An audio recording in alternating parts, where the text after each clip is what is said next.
Welcome to Issues That Matter. I'm Cynthia Pooler. My guest today is Scott Ritter. And Scott and I are going to talk about Time Magazine's Man of the Year, Vladimir Zelensky. So when you saw that, what was your first reaction? Well, it's an extension of an ongoing information operation that's been carried out by Zelensky's Western handlers to promote him as some sort of heroic figure worthy of the support that the West has been providing him.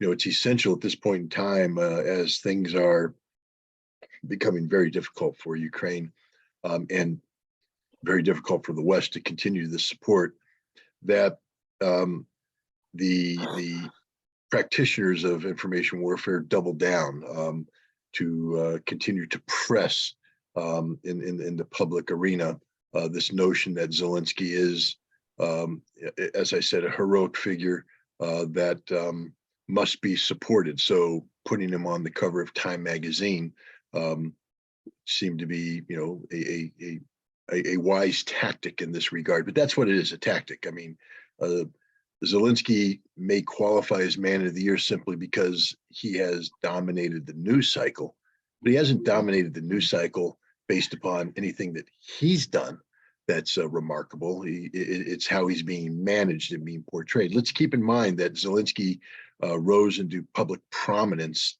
early on in the Russian special military operation with a statement, I don't need a ride, I need more ammunition. Right. This was after somebody said that maybe Zelensky should be ushered out of Kiev in order to save his life.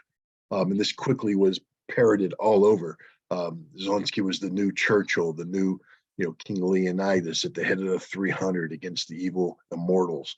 But he never said it, ever. And the CIA has now admitted that quote came from a CIA official at the U.S. Embassy.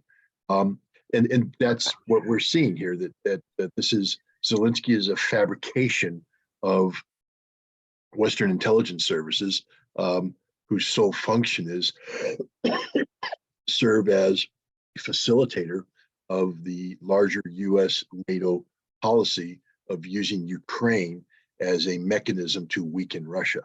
But Zelensky is not anybody worthy of emulation, adoration, or respect. He is a failed, politician who used to be a comedian, a successful comedian. He's not a democratic leader. He has closed down all opposition. He governs via martial law. He has empowered the odious ideology of Stepan Bandera and the neo-Nazis of Ukraine. They've risen to prominence in his government, in the military, in the security services. This is a despicable character. If he was going to be put on his Time Man of the Year, it shouldn't be done in a manner that portrays him as heroic, but as a man who is literally one of the most destructive forces in the world today, a man who is not only responsible for the deaths of hundreds of thousands of Ukrainians, but the destruction of the European economy and the suffering of the European people. What I gather from what you just said, he's a tool of the West. Okay, so there's been a lot of murders, killings in the Ukraine. What's in it for him? Why is he doing this? Well, remember, he was handpicked by Ukrainian oligarchs to be a figurehead. His job as president was to implement policies that would further the interests of the oligarch class. You don't go from being a comedian to being president unless you have big time support. So he was always a figurehead. He separated himself from Petro Poroshenko, another oligarch politician, by promoting peace with Russia, but he was never promoted. He was always a lie.